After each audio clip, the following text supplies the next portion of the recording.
Malam itu, hujan baru saja reda di sebuah desa terpencil bernama Desa Tirtawening. Di pinggiran desa, sungai lebar mengalir tenang, namun menyimpan aura yang sulit dijelaskan. Konon, di sanalah tinggal seekor buaya putih gaib, makhluk yang menjadi legenda kelam turun-temurun. Arga, seorang pemuda berusia 27 tahun, duduk termenung di beranda rumahnya. Wajahnya tirus, matanya sahil, dan gerak-geriknya menunjukkan beban yang berat.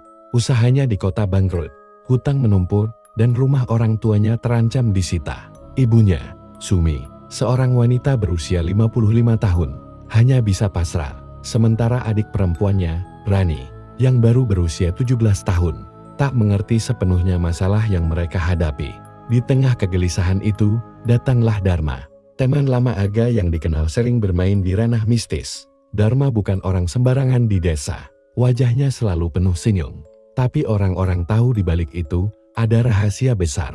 Malam itu, Dharma membawa kabar yang terdengar seperti godaan manis sekaligus kutukan mematikan. Kalau kau mau, aku bisa perkenalkan dengan seseorang. Dia tahu jalan pintas untuk membuatmu kaya. Tapi jalan ini tak bisa kau putar balik, kata Dharma sambil menatap tajam. Arga mengernyit. Jalan pintas. Dharma mendekat, suaranya menurun. Pernah dengar soal pesugihan buaya putih? Bayarannya, darah keluargamu sendiri. Arga merinding. Legenda itu sudah sering ia dengar sejak kecil. Seekor buaya putih, raksasa yang bisa memberikan kekayaan tak terbatas. Tapi sebagai gantinya, setiap tahun harus ada darah dari anggota keluarga terdekat. Banyak cerita hilangnya orang-orang di desa tanpa jejak. Dan sebagian warga percaya itu ulah para pelaku pesugihan. Awalnya, Arga menolak mentah-mentah. Ia tak sanggup membayangkan mengorbankan darah keluarganya sendiri. Namun malam demi malam, ia tak bisa tidur.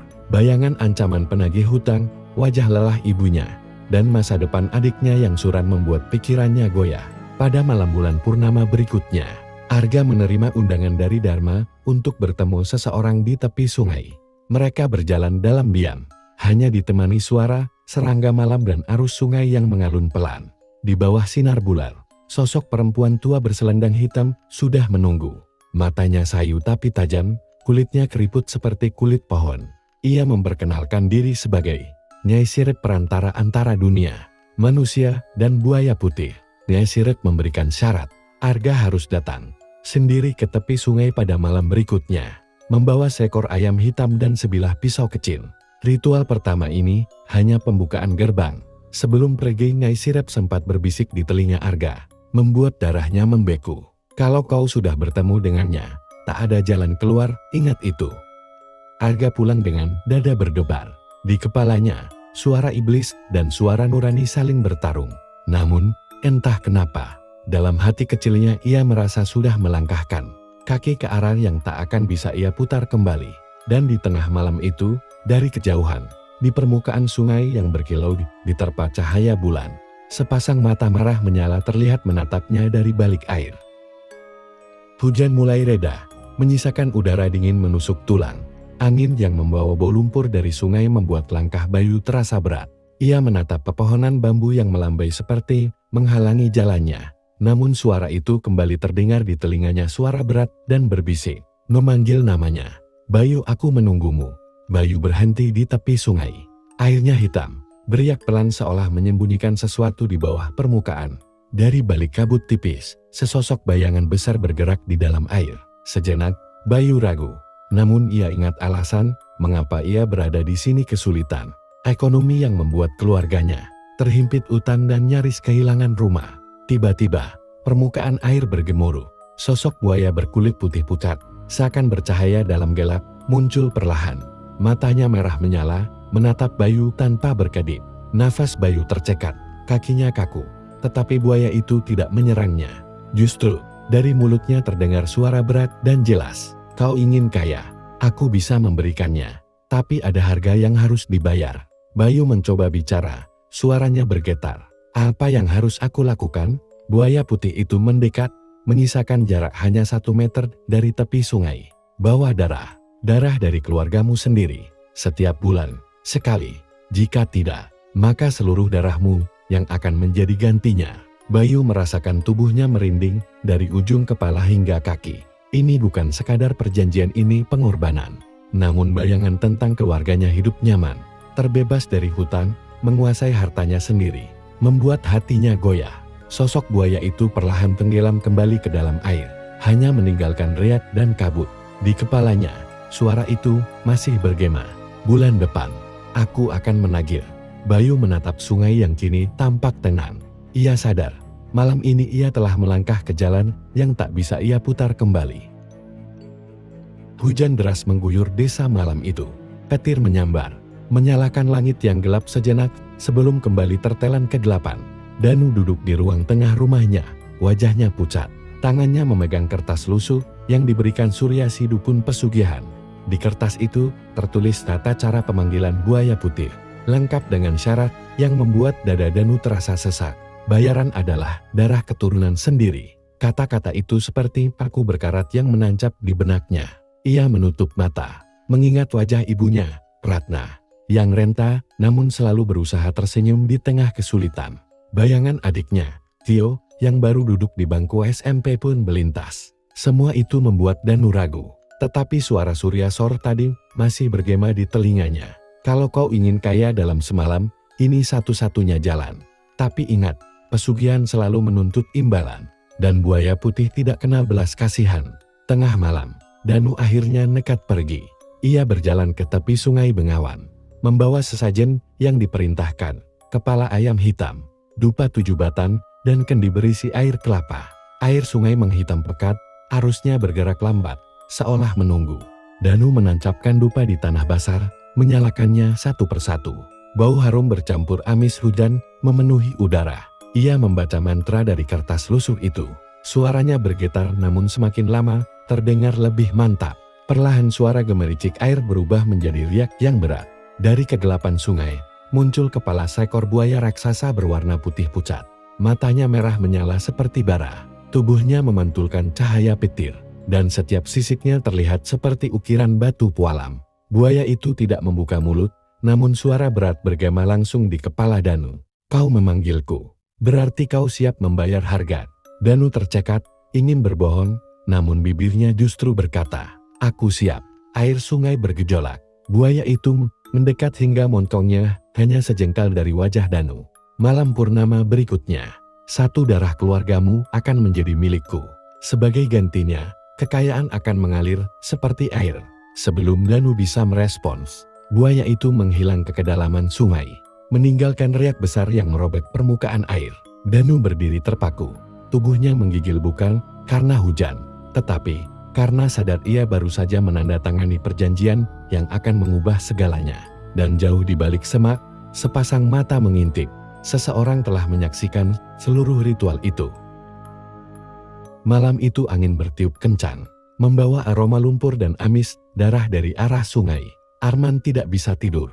Bayangan buaya putih dengan mata merah menyala terus menghantui pikirannya. Sejak pertemuan itu, ia merasa seperti ada sesuatu yang mengikutinya. Ke rumah membisikkan janji kekayaan, sekaligus ancaman kematian. Di ruang tengah rumah kayu mereka, Ayah Arman duduk termenung sambil mengasah parang. Besok kita panen padi, Man. Jangan lupa bangun pagi, ucapnya datar.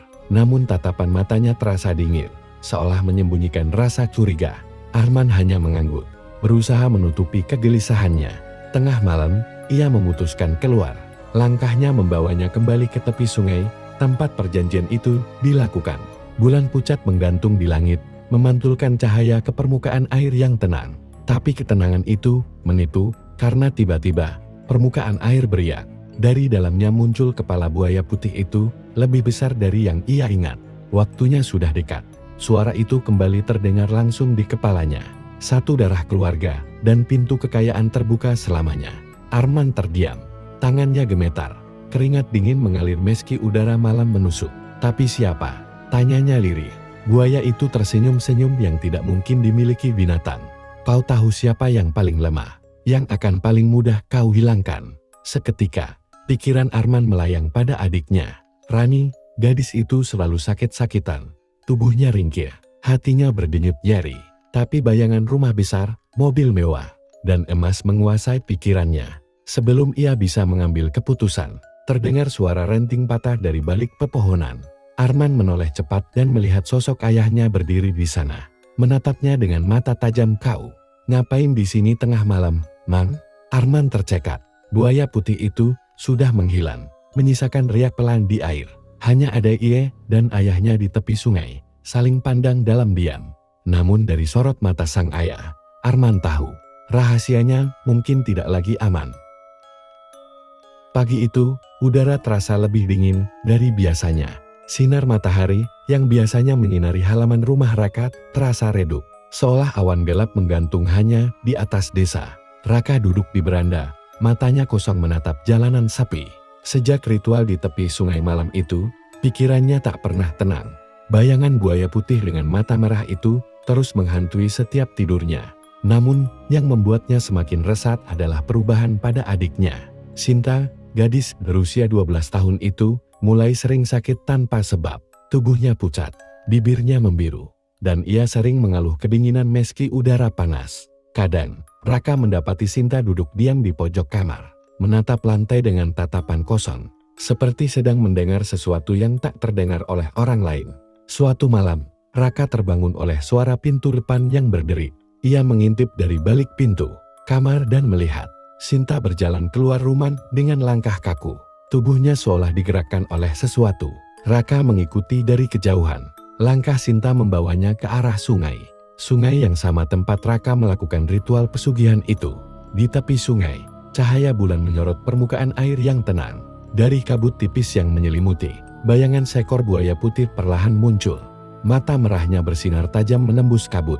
Sinta berdiri diam di tepi air, bibirnya bergerak seolah sedang berbicara. Raka menahan napas, mencoba mendekat. Namun sebelum ia bisa mendengar kata-kata itu, kepala buaya putih menyembul lebih dekat. Air di sekitarnya bergolak. Suara berat yang tak sepenuhnya manusia terdengar di kepala Raka bukan melalui telinga, tapi langsung menusuk pikirannya. Janji akan dibayar, darah akan diambil. Raka tersentak mundur, namun kakinya terpeleset di tanah basah. Ketika ia kembali melihat ke arah sungai, Sinta sudah pingsan di tepi air. Sementara buaya putih itu menghilang ke kedalaman, menyisakan riak pelan di permukaan. Raka segera menggendong Sinta pulang. Tapi malam itu ia sadar tanda kutukan sudah mulai bekerja. Dan ia tahu, jika ia tidak menemukan cara untuk memutus perjanjian, darah keluarga yang diminta akan benar-benar diambil, satu persatu. Suara gemericik air di tepi sungai malam itu terasa lebih pelan dari biasanya, seolah menyembunyikan sesuatu yang tengah mengintai. Bayu berdiri di tepian. Tubuhnya bergetar bukan hanya karena dingin, tapi juga karena bayangan sosok itu. Buaya putih yang kemarin memberinya emas dalam jumlah yang tidak masuk akal. Namun, malam ini bukan emas yang menjadi urusan mereka. Bayu tahu, setiap pemberian ada balasannya, dan balasan itu adalah darah keluarga. Dari kejauhan, terdengar langkah berat seseorang. Bukan dari arah desa, melainkan dari dalam hutan. Sosok yang muncul dari kegelapan adalah Mbah Wirya, dukun tua yang dulu pernah diperingatkan oleh warga agar tak berurusan dengan buaya putih. Wajahnya keriput, tapi matanya tajam menatap Bayu. "Kau wis melu adol nyawamu, Nak." Suara Mbah Wirya serak.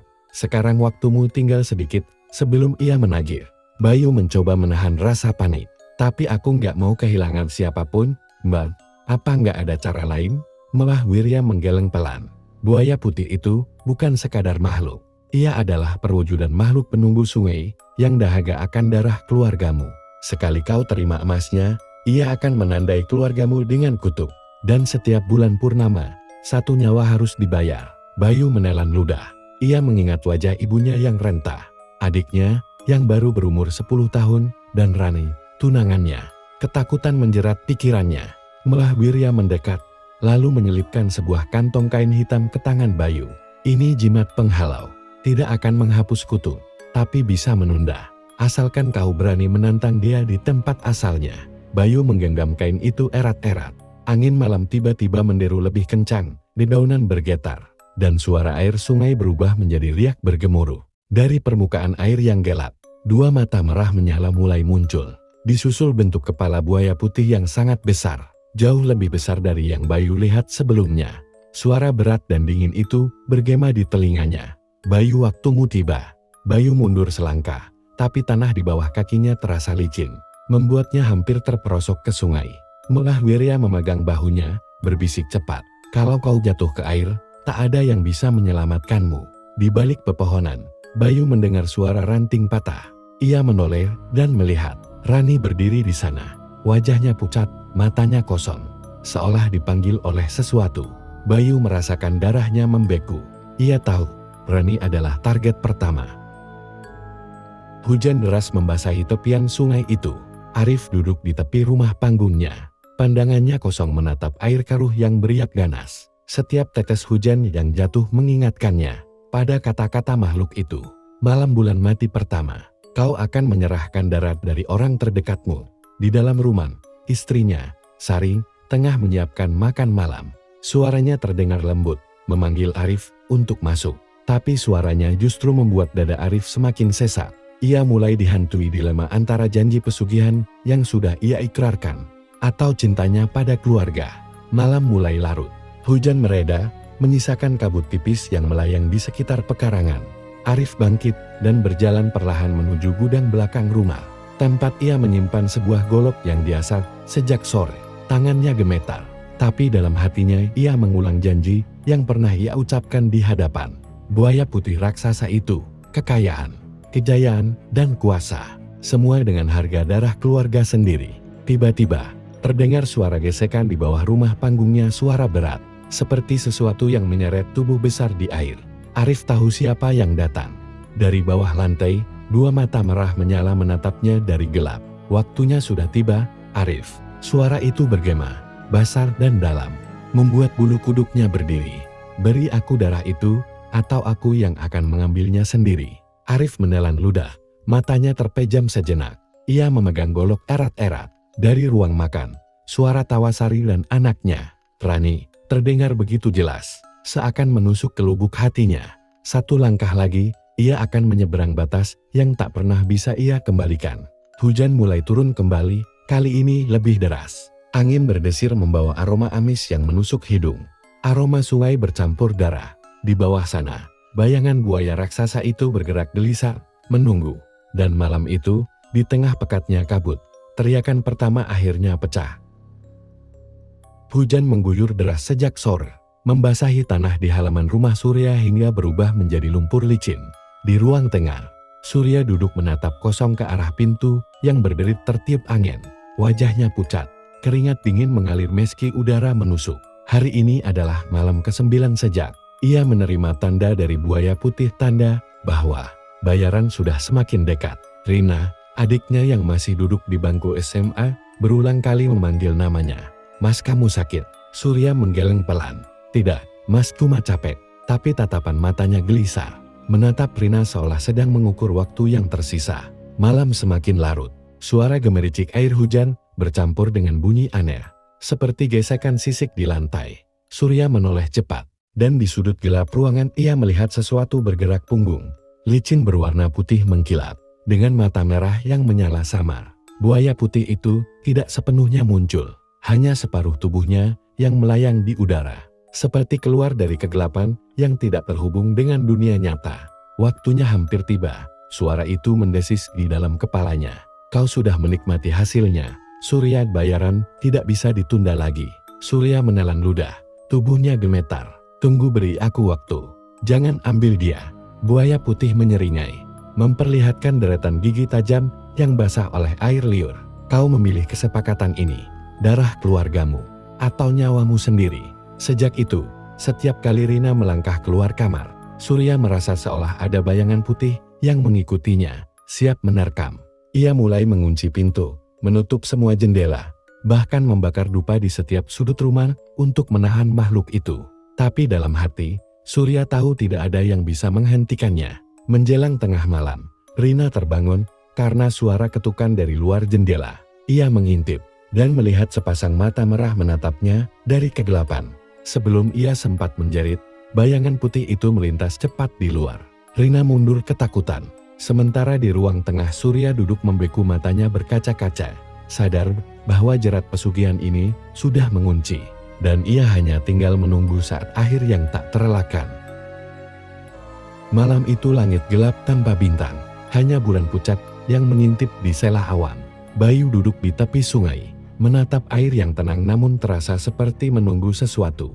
Sejak pertemuan terakhir dengan buaya putih, pikirannya terus diganggu rasa cemas karena waktu pembayaran semakin dekat. Buaya putih pernah berpesan, ketika bulan mencapai puncaknya 3 kali lagi, darah keluargamu akan menjadi harga dari kekayaan ini. Bayu berusaha menepis bayangan itu, tapi wajah adik bungsunya, Nisa, terus terbayang. Suara riak pelan di sungai tiba-tiba berubah menjadi gelombang kecil. Dari dalam air, sosok besar dengan mata merah menyala muncul perlahan. Buaya putih menatapnya tajam. Kau belum lupa perjanjian kita, kan, Bayu? Suaranya berat, bergaung di kepala. Bayu menelan ludah, aku hanya butuh waktu. Jangan Nisa, dia masih kecil. Buaya itu tertawa rendah. Kau yang memilih jalan ini. Kekayaanmu datang dari darah keluargamu. Jika bukan Nisa, siapa? Ibumu atau kakak non? Bayu terdiam. Dada terasa sesak. Pilihan itu seperti memotong jiwanya sendiri. Namun ia tahu, melanggar janji berarti kekayaannya akan hilang. Dan nyawanya pun bisa menjadi gantinya. Suara ranting patah terdengar di belakang. Bayu menoleh dan melihat Nisa berdiri di tepi sungai. Memanggilnya polos. Kak, mama nyariin. Bayu panik. Nisa, cepat pulang. Tapi sebelum ia sempat bergerak, air di depan mereka bergolak hebat. Buaya putih menyelam, dan hanya tersisa lingkaran riak yang semakin melebar. Bayu tahu, malam itu perburuan sudah dimulai, dan Nisa menjadi sasarannya. Bayu berlari ke arah adiknya, memeluknya erat, sambil matanya menatap sungai yang kini kembali tenang, namun penuh ancaman yang tak terlihat. Angin malam membawa hawa dingin yang menusuk, membuat bulu kuduk Satria berdiri. Ia duduk di tepi ranjang, menatap pintu kamar yang setengah terbuka. Dari luar, suara gemericik air terdengar samar, seolah berasal dari kolam di belakang rumah padahal kolam itu sudah lama kering. Sejak kematian Yuni, adiknya, rumah terasa seperti dikurung oleh sesuatu yang tak kasat mata. Malam-malamnya dipenuhi bisikan, langkah kaki basah, dan suara sesuatu yang menyeret di lantai. Satria mencoba meyakinkan diri bahwa itu hanya rasa bersalah. Tapi semakin hari, semakin jelas bahwa ada sesuatu yang mengawasinya. Malam itu, Satria memutuskan keluar. Ia membawa senter dan menapaki halaman belakang. Begitu kakinya menyentuh tanah dekat kolam, ia melihat air mulai mengalir dari celah-celah tanah, membentuk genangan yang berkilau di bawah sinar bulan. Air itu cepat sekali naik, hingga menutupi setengah kolam. Lalu, muncul sesuatu. Kepalanya besar, matanya merah menyala. Sisiknya putih pucat memantulkan cahaya. Buaya itu mengangkat kepalanya, menatap Satria tanpa berkedip. Janji belum lunas. Suaranya terdengar langsung di dalam kepala Satria, dalam nada berat dan menyeramkan. Satria gemetar. Aku sudah memberimu Yuni. Mereka akan terus datang. Darah keluargamu. Sampai garis keturunanmu habis. Suara itu bergaung, membuat udara di sekitar terasa lebih berat. Dari permukaan air, muncul tangan-tangan pucat yang mencoba meraih kaki Satria. Ia mundur, tapi tanah terasa licin seperti lumpur, membuatnya hampir terjatuh. Buaya putih itu tersenyum-senyum yang bukan milik binatang, melainkan sesuatu yang jauh lebih tua dan jahat. Saat Satria berlari kembali ke dalam rumah, ia tahu satu hal, dia tak bisa melarikan diri. Malam itu hanyalah awal dari tuntutan berikutnya, dan entar siapa di keluarganya yang akan menjadi korban selanjutnya. Hujan deras mengguyur desa malam itu. Satria mengemasi beberapa pakaian ke dalam tas ransel kecil. Ia tak peduli lagi dengan uang, rumah, atau harta yang dulu ia anggap segalanya. Yang ada di pikirannya hanya satu, pergi sejauh mungkin sebelum buaya putih itu datang menagih korban berikutnya. Namun, saat ia membuka pintu depan, suara itu kembali terdengar. Mau lari kemana? Air akan selalu menemukan jalannya. Satria menoleh. Lantai ruang tamu sudah mulai basah. Air merembes dari bawah pintu. Meski di luar hujan tidak setinggi itu. Air itu berbau anyir, seperti darah yang lama menggenang. Panik, Satria keluar, menembus hujan. Jalanan desa sepi, hanya suara hujan dan sesekali petir yang memecah keheningan. Ia berlari menuju rumah bibinya di desa seberang. Satu-satunya keluarga yang masih tersisa selain ibunya yang kini sakit-sakitan. Setengah perjalanan, Satria melewati jembatan kayu tua yang membentang di atas sungai. Cahaya lampu Petromax dari warung di ujung jembatan terlihat temaram. Tapi ketika ia melangkah ke tengah, suara cipratan air muncul di bawahnya. Ia melihat dan menyesal melakukannya. Di bawah jembatan, seekor buaya putih raksasa berenang perlahan. Kepalanya sejajar dengan papan jembatan. Mata merahnya menatap ke atas, tepat pada Satria. "Bibi atau ibumu pilih," kata suara itu di dalam kepalanya. Satria terdiam. Hatinya remuk. Ia ingin berlari, tapi lututnya terasa berat. Buaya itu mendekat, dan dari mulutnya keluar suara tawa-tawa manusia yang menggema di tengah hujan. Satria akhirnya berlari, tapi ia tahu pilihan itu akan tetap menunggu, dan ia harus menentukannya, atau buaya putih itu akan mengambil keduanya.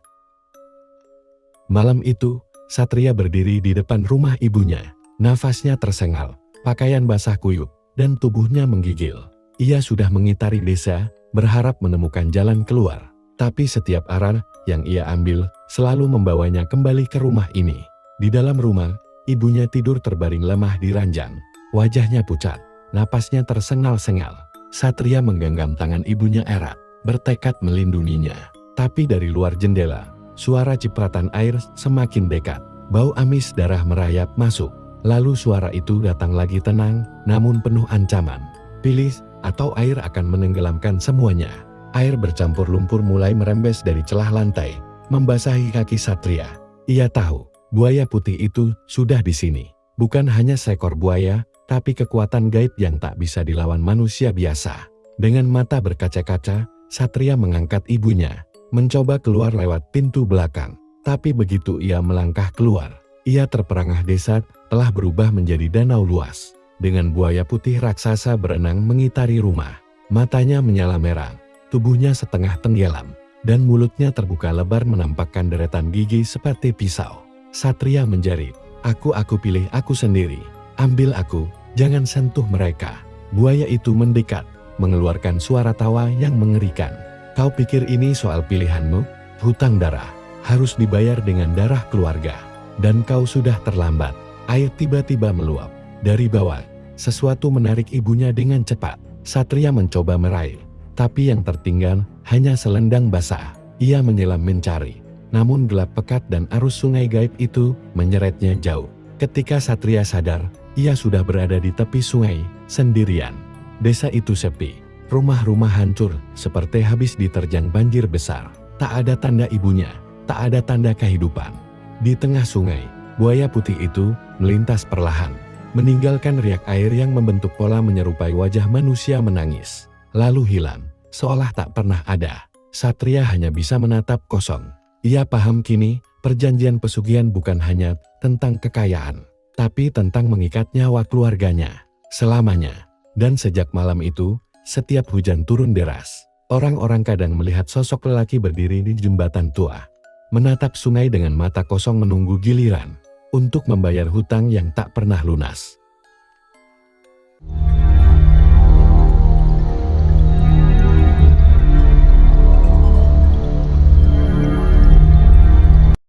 Langit senja menggantung muram di atas desa Uringinanyar. Di tengah deretan rumah tua yang terlihat seperti tak tersentuh waktu, berdiri sebuah bangunan kosan bergaya kolonial, dengan cat kusam mengelupas. Kos Bu Marni. Dari luar, bangunannya tampak biasa saja, seperti kosan murah yang sering ditemui di desa-desa kecil. Namun suasananya sunyi, terlalu sunyi untuk ukuran sore. Reza Prasetya, mahasiswa semester awal dari luar kota, menurunkan ranselnya yang berat di depan gerbang kos. Ia baru saja diterima kuliah di kampus swasta di kota sebelah, dan karena ingin hidup hemat, ia memilih kosan yang murah dan jauh dari keramaian. "Permisi, Bu Marni," seru Reza pelan. Gerbang terbuka dengan bunyi berderit yang nyaring, seperti lama tak disentuh. Dari balik pintu utama, muncullah seorang wanita paruh baya mengenakan daster lusuh, rambut digelung, dan senyum yang terlalu lebar untuk wajahnya yang penuh kerutan. "Bu Marni, kamu Reza, ya?" tanda tanya. "Yang mau ngisi kamar 7, sapanya ramah, meski matanya tak ikut tersenyum. Reza mengangguk, lalu mengikuti Bu Marni masuk ke dalam. Langkahnya pelan melewati lorong sempit dengan dinding penuh noda hitam dan bau apak menyeruak. Beberapa pintu kamar tampak tertutup rapat, tapi ia merasakan tatapan samar dari balik ventilasi, seolah seseorang sedang mengintai. Kos ini tenang, cocok buat mahasiswa yang butuh fokus. Tapi jangan lupa aturan ya, kata Bu Marni sambil membuka pintu kamar nomor 7. Begitu pintu terbuka, udara dingin menerpa wajah Reza. Kamar itu tampak sederhana, ranjang besi, meja kayu reot, lemari tua. Namun anehnya, udara di dalam terasa lebih dingin dari luar. Bahkan lampu kuning redup di langit-langit pun seperti bergetar. Padahal tak ada angin. Sudah banyak yang pernah ngekos di kamar ini? Tanya Reza sambil menaruh ranselnya. Bu Marni terdiam sesaat. Matanya menatap kosong ke arah dalam kamar. Lalu tersenyum kaku. Ada, tapi kebanyakan pindah. Katanya nggak betah. Reza tidak menaruh curiga. Ia justru merasa senang karena kamarnya cukup luas untuk harga murah. Setelah Bu Marni meninggalkannya, Reza mulai merapikan barang-barangnya. Tapi saat ia membuka laci meja, ia menemukan sesuatu. Sebuah buku catatan kecil, kusam, berdebu, dan di halaman pertama tertulis, "Kalau kamu baca ini, berarti kamu sudah di kamar 7, keluar sebelum malam ketiga." Reza tertawa kecil. Paling tulisan orang iseng, gumamnya. Namun malam mulai turun perlahan. Saat Reza menutup gorden jendela yang menghadap taman belakang, ia melihat sekelebat bayangan berdiri diam di antara pohon-pohon pisang. Bukan hewan, bentuknya manusia, tapi diam, tidak bergerak. Ia menutup gordennya cepat dan menyalakan lampu. Baru juga pindah, udah halu, katanya sambil merebahkan diri. Namun ketika matanya hampir terpejam, terdengar ketukan pelan dari balik lemari tua. Tok, tok, tok. Reza duduk perlahan. Ketukan itu berulang lagi. Tok, tok, tok. Pasti tikus ... pikirnya. Tapi ketukan itu kini terdengar seperti irama. Bukan suara acak, tapi seperti pola. Tok, tok, tok. Hening tok, tok, tok. Reza mendekat perlahan ke lemari. Tangannya gemetar saat meraih gagangnya dan menarik pintu dengan cepat. Kosong. Namun begitu pintu tertutup kembali, suara dari balik tembok membisik pelan. "Kamu yang berikutnya." Reza terpaku. Tak ada siapa-siapa, tapi entah kenapa, ia tahu. Malam ini, ia tidak sendiri. Malam pertama Reza di kamar nomor 7 tak berjalan semulus harapannya. Walau tubuhnya lelah, karena seharian mengangkat koper dan menyusun barang. Matanya sulit terpejam. Kamar itu terlalu sunyi yang bukan biasa. Seperti ada sesuatu yang menahan keheningan. Dan dalam keheningan itu, ada sesuatu yang bergerak. Sekitar pukul 1.30 dini hari, Reza mendengar suara ketukan lembut dari balik dinding di sisi kiri ranjangnya. Suara itu terdengar beraturan, seperti ada seseorang yang sedang menghitung waktu. Tok, tok, tok. Hening. Lalu terdengar lagi. Tok, tok, tok. Reza duduk, jantungnya berdebar, tapi pikirannya mencoba rasional. Mungkin tetangga sebelah, gumamnya. Walau dia tahu persis, kamar sebelah kosong. Ketika pagi datang, Reza turun ke dapur bersama Vira, satu-satunya penghuni yang tampak ramah. "Kamu dengar suara ketukan gak tadi malam?" tanya Reza, membuka percakapan. Vira menghentikan aktivitas menyeduh kopinya. "Dari kamar kamu?" tanyanya pelan. Reza mengangguk. Vira tak menjawab, hanya memalingkan wajah. Tapi Reza menangkap ada kecemasan di mata gadis itu. "Itu sering kejadian?" desaknya. Vira menarik napas panjang. "Kamar 7 itu bukan kamar biasa. Zam dulu pernah ada anak yang juga nanyahan yang sama ke aku. Tapi besoknya dia nggak pernah kelihatan lagi." Ucapan itu seperti palu godam menghantam logika Reza. Ia mencoba tertawa, menyebut Vira terlalu serius. Tapi sorot mata gadis itu tak bercanda. Malam kedua, Reza tidur dengan lampu menyala. Ia menyalakan suara white noise dari ponsel, berharap bisa menutupi suara-suara aneh. Tapi tepat pukul 1.30, tok, tok, tok. Kali ini lebih keras. Ia menempelkan telinga ke dinding, diam. Dan lalu suara berbisik terdengar samar. "Tolong, aku masih di sini." Reza terlonjak. Ia langsung berdiri, menatap dinding itu dengan wajah pucat. Tangannya menggenggam ponsel. Ini pasti cuma sugesti, pikirnya. Tapi saat ia mendekat untuk memeriksa lebih detail, ia melihat retakan kecil di sudut bawah dinding. Retakan yang tidak ada kemarin.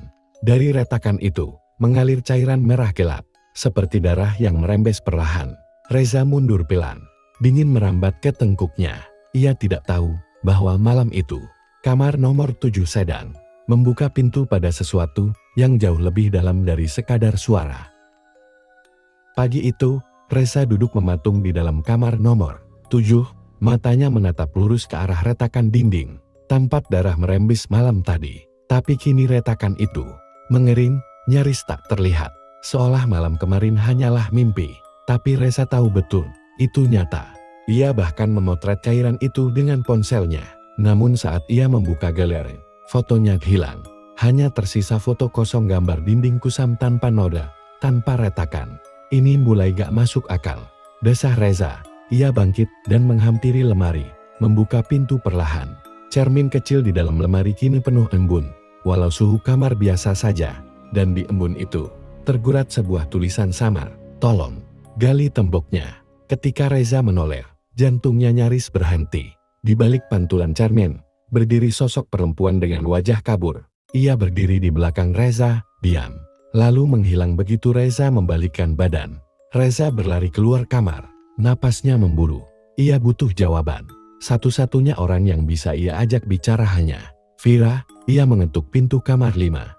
Dan gadis itu membukakan pintu dengan ekspresi waspada. "Kamu lihat sesuatu?" tanya Vira pelan. Reza mengangguk. Ia menceritakan soal suara di dinding, darah yang merembes, dan tulisan di cermin. Vira terdiam sejenak, lalu berkata, "4 orang sebelum kamu juga cerita hal yang sama. Tapi mereka semua menghilang di malam ketiga." Reza menelan ludah. "Kamu tahu mereka kemana?" Vira menggeleng. "Ada satu yang selamat. Namanya Ardi. Tapi dia kabur tengah malam, histeris. Sekarang katanya dirawat di panti rehabilitasi di kota sebelah." Reza langsung memutuskan mencari Ardi. Ia harus tahu apa yang terjadi sebelum malam ketiga tiba. Tapi sebelum keluar kos, ia berpapasan dengan Bu Marni di ruang depan.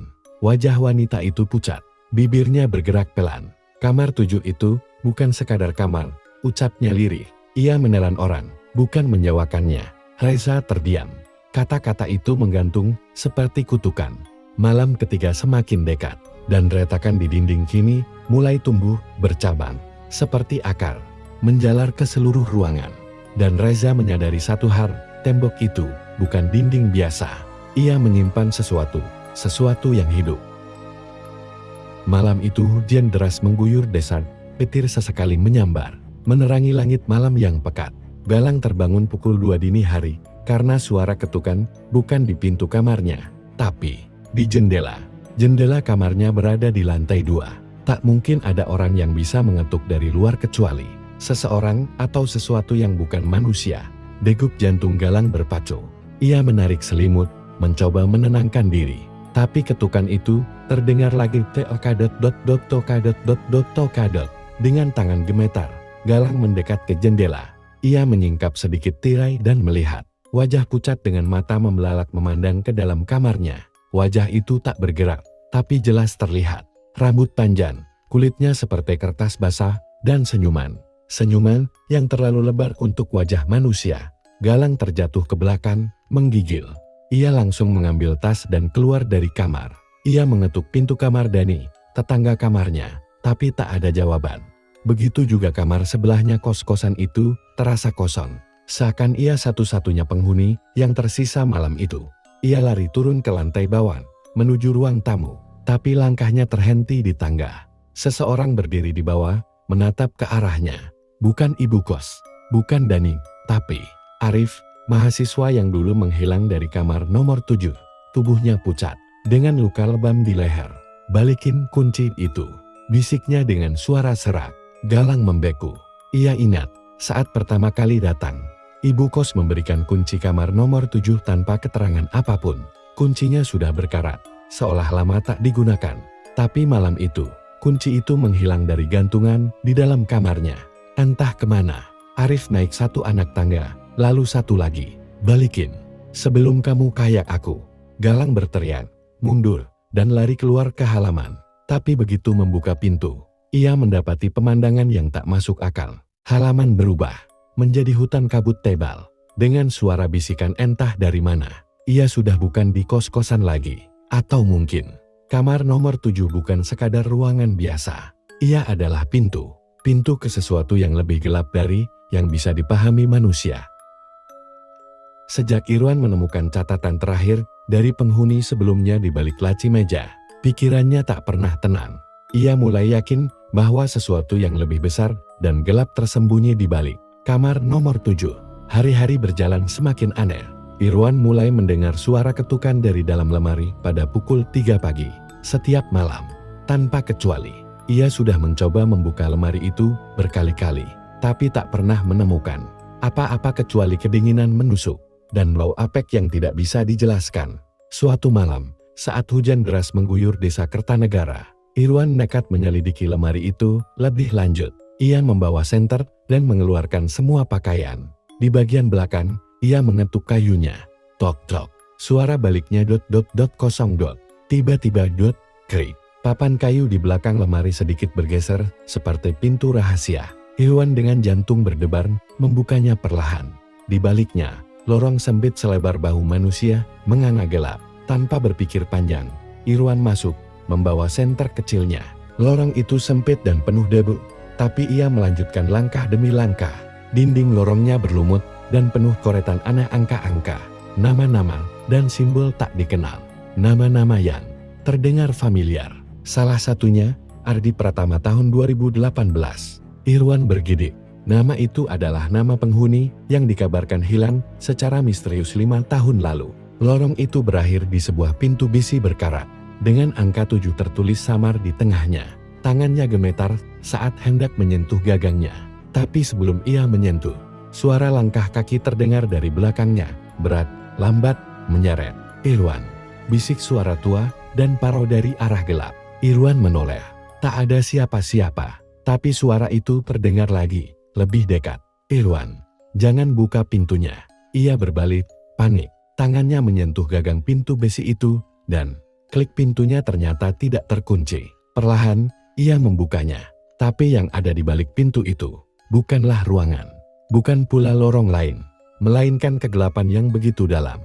Seolah-olah dunia berhenti di sana. Tiba-tiba dari dalam kegelapan, muncul satu tangan putih pucat dengan kuku panjang menyentuh leher Irwan.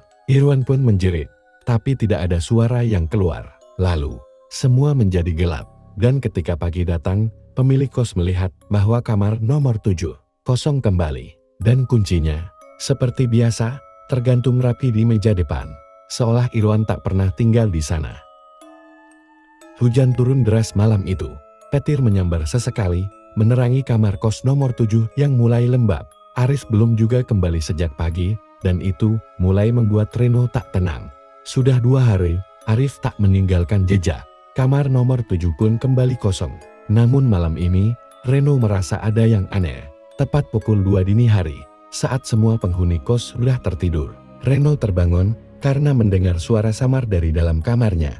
Bukan suara angin, bukan pula tetesan air hujan. Suaranya seperti ketukan, tapi datangnya bukan dari pintu, melainkan dari bawah lantai. Tok tok tok. Reno menelan ludah. Dia berusaha memastikan bahwa itu hanya halusinasinya yang terlalu lelah. Tapi suara itu berulang. Semakin lama, ketukannya semakin cepat, dan terdengar seperti dari dalam papan lantai kamarnya sendiri. Dengan tangan gemetar, Reno menyinari lantai kayu dengan senter dari ponselnya. Ia menunduk, menyentuh kayu yang terasa lebih dingin dari biasanya. Tepat ketika dia mendekatkan telinga, sebuah bisikan terdengar lirih, nyaris tak terdengar. "Tolong aku, tolong keluarkan aku." Reno mundur dengan napas memburu. Wajahnya pucat pasi. Ia pun nekat mengambil obeng dari laci dan mencoba mencongkel satu papan lantai yang terasa lebih longgar. Setelah beberapa menit, papan itu terbuka. Bau busuk menyengat menyeruak keluar, seperti daging busuk yang dikubur terlalu lama. Reno menutup hidungnya, namun apa yang ia lihat di dalam membuat jantungnya hampir berhenti berdetak. Tepat di bawah lantai, ada ruang sempit seukuran tubuh manusia. Di dalamnya, jasad lelaki muda dalam posisi meringkuk. Matanya masih terbuka, kaku, mulutnya menganga. Seakan berusaha berteriak tapi tak pernah terdengar. Wajah itu adalah Arif. Reno terhuyung mundur, menabrak dinding. Tapi sebelum ia bisa lari keluar kamar, lantai tempat dia berdiri tiba-tiba bergetar sendiri. Lalu menganga, menelan papan-papan kayu seperti gerigi tajam. Ia segera bangkit dan berlari keluar kamar, berteriak sekuat tenaga. Namun begitu pintu kamar dibuka, semua suara mendadak hening. Lorong kos kosong, semua pintu tertutup rapat, tak ada satupun lampu menyala. Reno berdiri di sana, gemetar, tapi saat ia menoleh ke belakang, pintu kamar nomor 7 tertutup sendiri, dan dari sela-sela bawah pintu mengalir setetes darah segar. Malam itu, Rian menatap kosong ke arah jendela kamar kos nomor 7 yang mulai berembun. Tubuhnya gemetar, bukan karena dingin, tapi karena kegelisahan yang makin sulit ia bendung. Sejak kejadian kemarin saat bayangan samar menampakkan diri di sudut kamar, Rian tak bisa tidur. Bahkan lampu yang biasanya ia matikan kini selalu menyala terang sepanjang malam. Tapi malam ini terasa lebih sunyi dari biasanya. Terlalu sunyi. Jam menunjukkan pukul 2 dini hari saat suara aneh mulai terdengar dari balik dinding tepat di samping tempat tidurnya. Kret.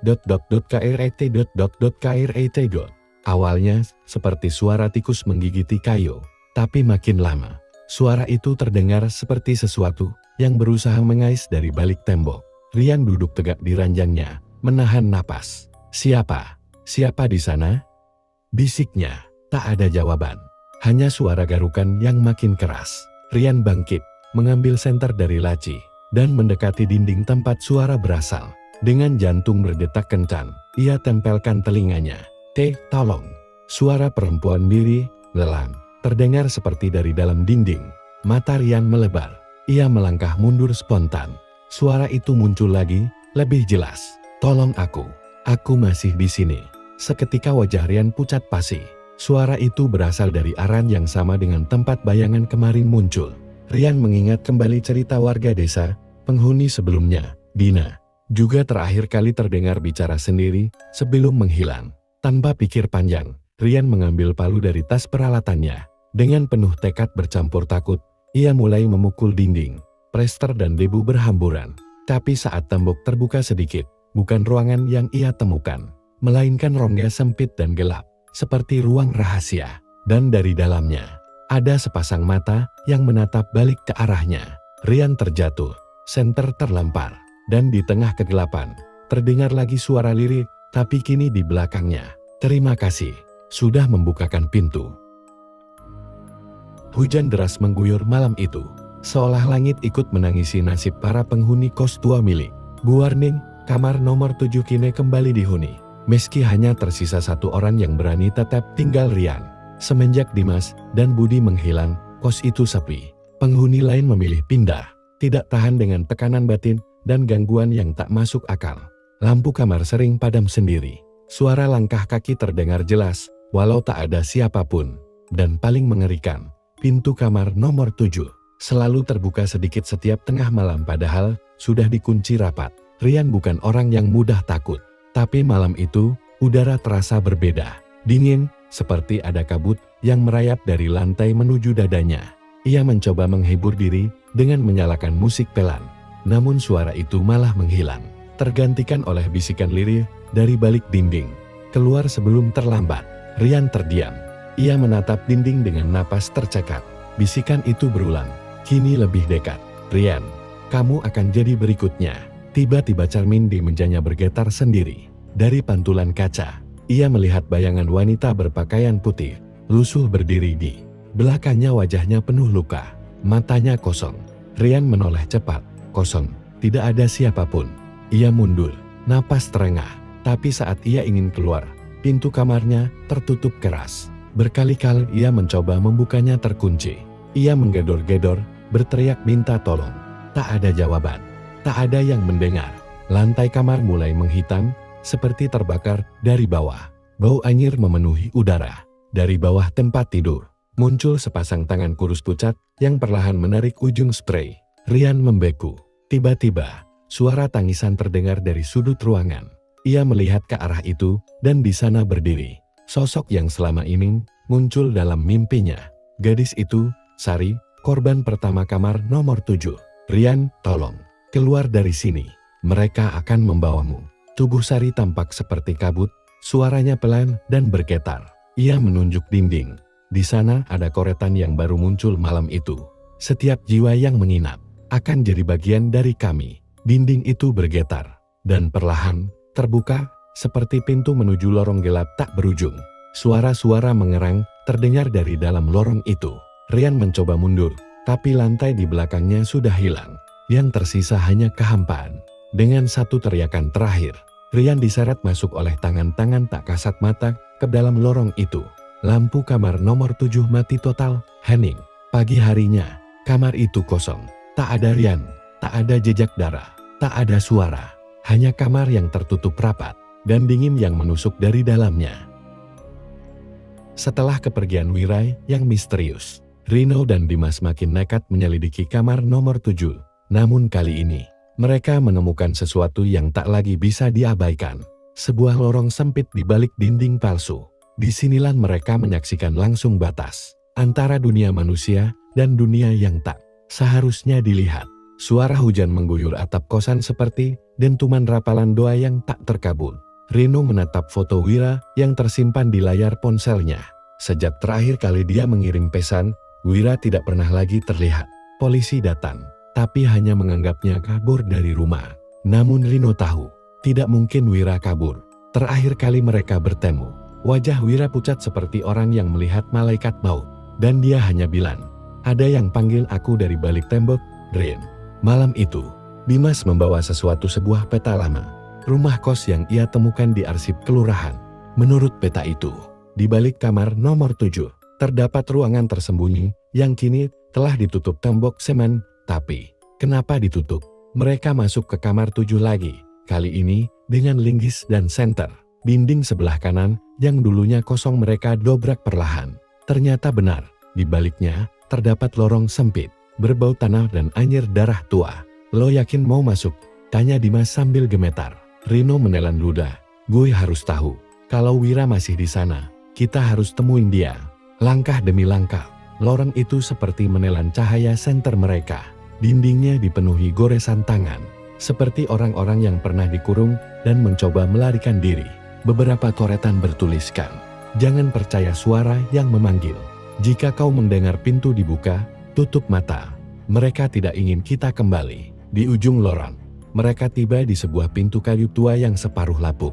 Dari celahnya, terdengar suara lirih, seperti seseorang menangis atau tertawa pelan. Dimas hendak membuka pintu, namun Rino menahannya. Tunggu, dengar itu.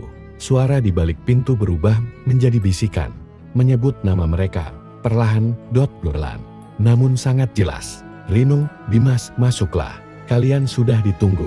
Pintu terbuka sendiri dengan bunyi derit pelan, memperlihatkan sebuah ruangan luas gelap dan kosong. Tapi di sana, berdiri sosok Wira dengan wajah pucat, matanya kosong. Ia tidak mengenali mereka. Wira, ini kita, teriak Rino. Tapi Wira hanya menatap, lalu berkata, kalian sudah terlambat. Mereka sudah di dalam kalian. Tiba-tiba ruangan itu berubah. Dindingnya berdarah, suara jeritan menggema dari segala arah, dan pintu di belakang mereka menghilang begitu saja. Hanya lorong tanpa ujung yang kini terbentang di hadapan mereka. Rino mencoba menarik Wira, tapi tangannya menembus tubuh sahabatnya itu. Wira bukan lagi manusia, ia hanyalah bayangan. Sisa jiwa yang tertinggal di ruang antar dimensi. Dimas menjerit, kita harus keluar dari sini. Namun dari kegelapan, suara-suara mulai berdatangan. Bukan manusia, bukan binatang, tapi sesuatu yang tak bisa dijelaskan. Makhluk-makhluk hitam tanpa wajah mulai merayap dari lantai dan dinding, mengepung mereka. Rino menggenggam tangan Dimas, kita nggak akan mati di sini. Tapi bisikan itu kembali terdengar, menghipnotis keduanya. Semua yang masuk ke kamar nomor 7 adalah milik kami. Malam itu sunyi luar biasa. Hanya suara jangkrik yang bersahut-sahutan dari balik semak. Dan sesekali angin meniup dedaunan kering di halaman rumah kosong yang sejak seminggu terakhir menjadi tempat tinggal dan Rio dan Wira. Mereka belum pergi dari desa Kalimanggu karena firasat buruk yang terus menghantui. Terutama setelah kejadian di pemakaman semalam, di mana Wira melihat sesosok bayangan hitam berdiri di bawah pohon beringin, dengan mata menyala merah. Danu yang biasanya keras kepala, kini menjadi lebih banyak diam. Ia duduk di serambi rumah, menatap langit malam yang tertutup awan. Rio duduk di sampingnya, menyalakan rokok dengan tangan gemetar. Kita harus pergi dari desa ini besok pagi, kata Rio akhirnya. Semua ini udah nggak masuk akal, Nu. Danu hanya mengangguk pelan. Tapi belum sempat mereka membahas lebih jauh. Terdengar suara kentongan dipukul 3 kali toka toka toka dari arah balai desa. Wira yang berada di dalam rumah langsung keluar. Kalian dengar? Mereka bertiga saling pandang. Kentongan itu biasanya hanya dibunyikan saat ada kejadian darurat. Tapi siapa yang memukulnya di jam segini? Mereka bertiga memutuskan untuk berjalan ke arah balai desa. Langkah mereka pelan, menyusuri jalanan desa yang gelap dan berkabut. Tapi sesampainya di balai desa, tempat itu kosong. Tidak ada orang, tidak ada penjaga ronda. Bahkan kentongan pun tidak bergoyang. Aku rasa, tadi aku lihat ada yang berdiri di sini, bisik Wira. Suaranya nyaris tenggelam oleh hembusan angin. Danu mendekati kentongan yang tergantung. Ia menyentuhnya dengan tangan gemetar. Masih hangat. Tiba-tiba, dari kejauhan terdengar suara jeritan seorang wanita panjang dan melengking.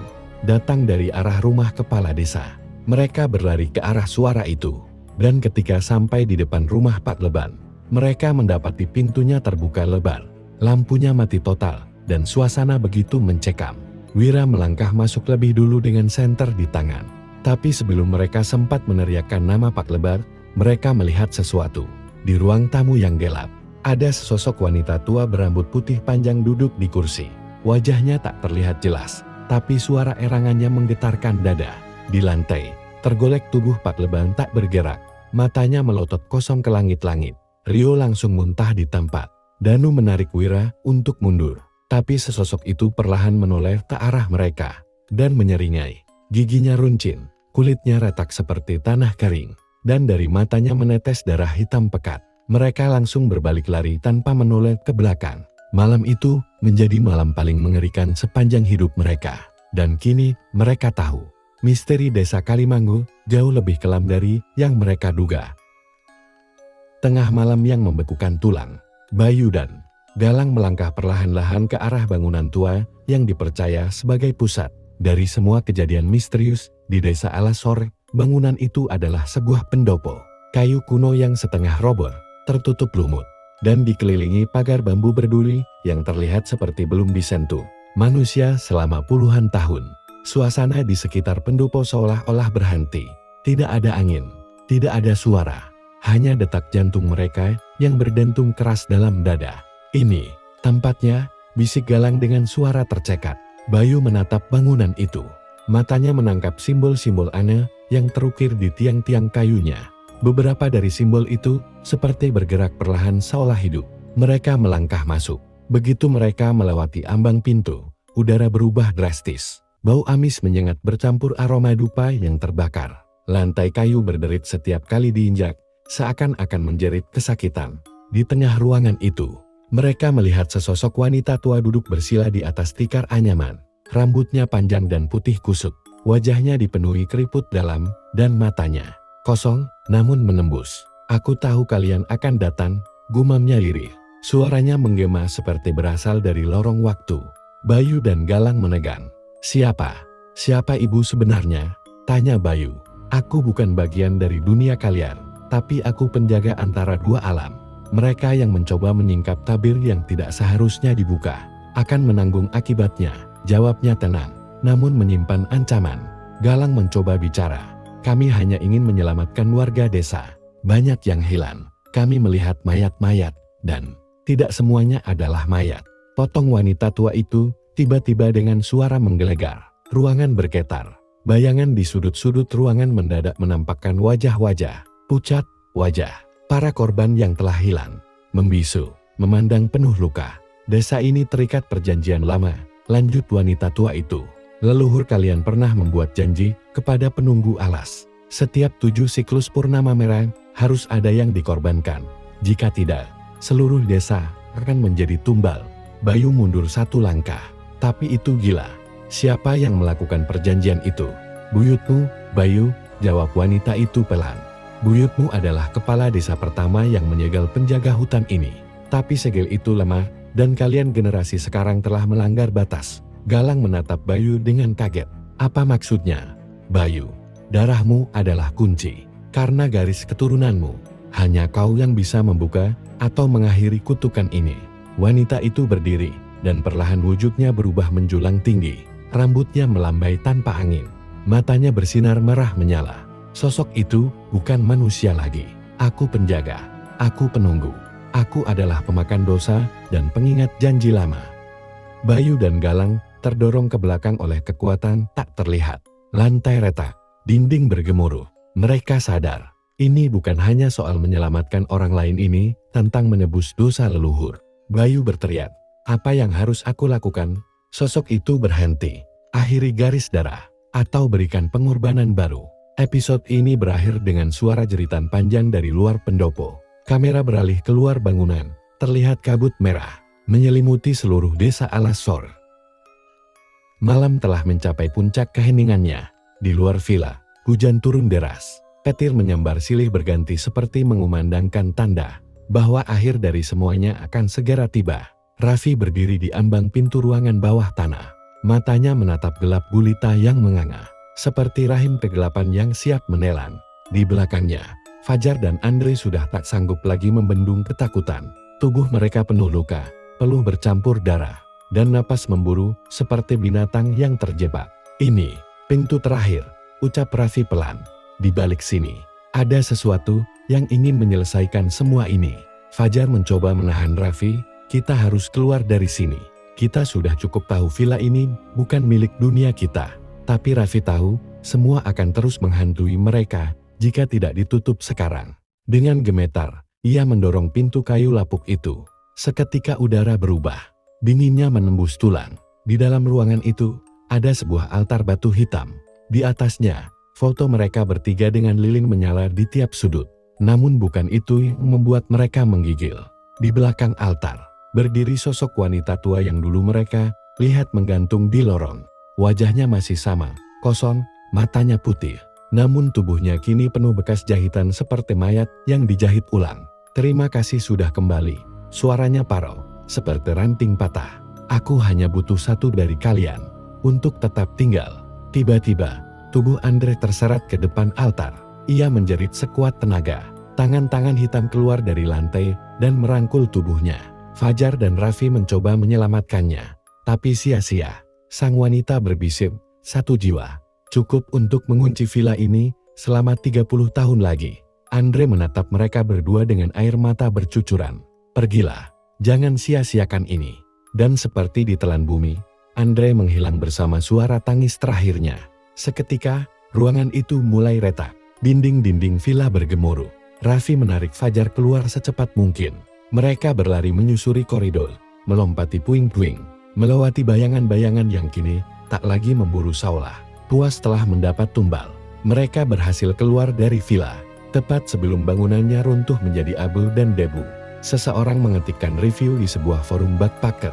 "Ada villa murah banget di pinggir danau kawasan Lembah Wening. Tidak terdaftar di aplikasi manapun. Kalau kalian berani, cari saja. Tapi dengar-dengar, cuma muncul sekali tiap 30 tahun. Seseorang membalas komentar itu. "Aku pernah ke sana. Teman-temanku tidak pernah kembali."